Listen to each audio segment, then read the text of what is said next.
was 43 years of age in 1911. And in January 9, 1913,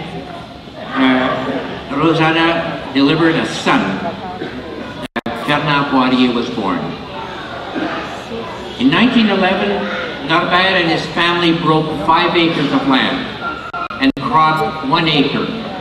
In 1912, 1913, 1914, they did not do any breaking of land and cropped only 5 acres.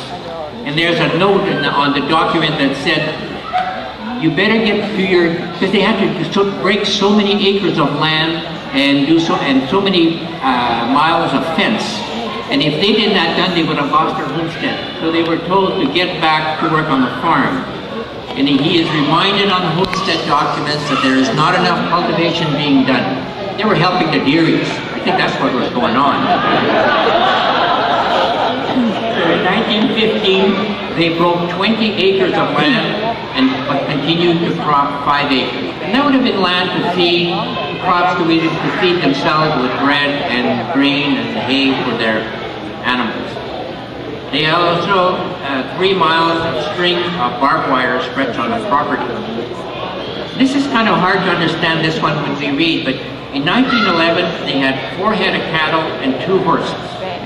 In 1912 they had 6 head of cattle, and in 1913 they had 10 head of cattle and still 2 horses.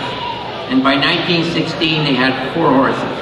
And Hector talks about a story about my grandfather going back to Quebec and buying a stallion, which I think must have been one of the original Canadians.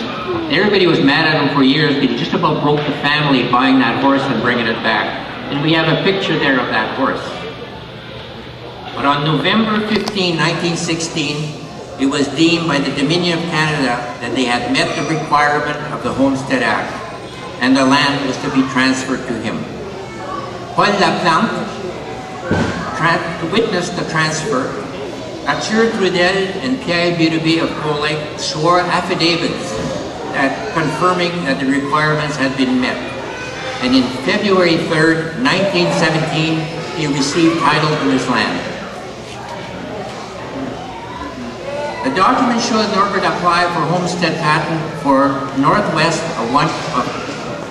Quarter, Section 16, Township 63, Range 2 west of the 4th Meridian on April 6, 1911. He knows that he lived continuously on that land until 1916. Also, the church register documents the fact that Fernand Poirier, the youngest of the family, was the first child to be baptized in St. Dominic Church from Cold Lake. And we have a baptism certificate there for you to look at. And then Cold Lake was an oblate mission of St. Matthias at Logoff. In 1912, Juliette, their eldest daughter, married Joe Aubry. And Joe Aubry had the homestead where the Laplante homestead is today.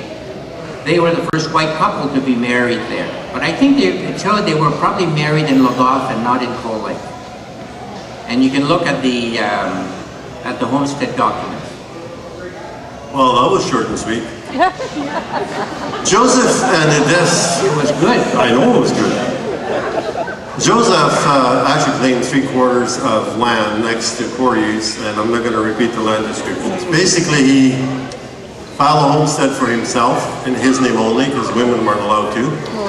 One of his sons, Louis, north of him, and south of him was Eugene Deary. And he was just about 60 years old when he actually moved to Cold Lake, got his titles. He got his title in June 1921 and had full title to the land because he had demonstrated proof of improvements that were required. To keep it a little bit shorter, the Dearys actually cultivated 34 more square acres than the Poiriers did in the same period. We only had 1 cow because they stole 2 of ours and the bull. We only had 1 pig because it was somebody brought the bacon home. Gotta remember too that the first land they broke was a horse and a cow, and they milked the cow in the evening as well. So it's the first year I think it was 10 acres they broke. And the Poiriers didn't help us either. Our chicken coop was a little bit bigger. Our granary was a lot bigger. and our well had better water. We also had twice as much fence they had, worth $200. And the documents also show that they lived there continually to 1921, and the affidavits were signed at Durlingville, which is just between Bonnyville and Port Kent. There's nothing there but a little sign nowadays. The main order of the land, like I said before, were women, because under the BNA Act, they were not declared persons for the purposes of holding property. That changed in about 1929. So we need to remember that really, from those really humbling beginnings, is here we are today. Those are the backbone of our families. They give us this legacy. And you need to define what legacy is. It's not the papers, the posters, the antiques, the artifacts. It's something that they've given us within us that we take with us. We forgot to ask a lot of them for details as they lived.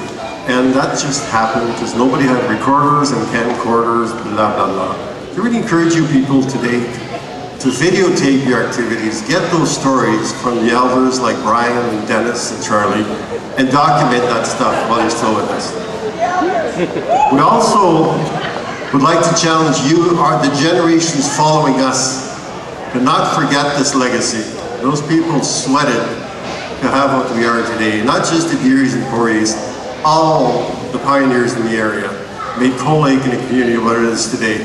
So we challenge you, the youth, and our family and community, to step up to the place and carry on these values, these legacy, these traditions. Because we challenge them, we would like now to really to toast these people, and we would now invite Carmen and Bernard to come up.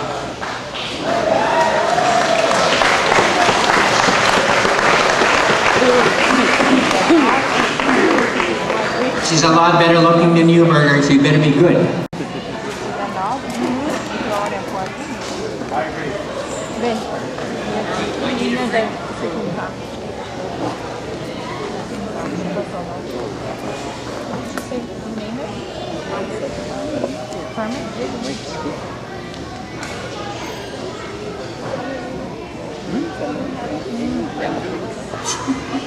I'd like to thank Ron for giving me the only speech that involves a drink, and it's short, so. The Geary and Poirier families have left footprints from France to Canada, from Quebec to Alberta. Their contribution to history is well documented in the history books, and more importantly in the minds and hearts of those who met them on their path through life. We hope that the current generation will remember their footprints and leave some of their own that will change the world as a better place to live. In respect for our ancestors and our elders, we invite you to lift your glasses in their honor and their memory. To the Poirier and Gearys, we salute you.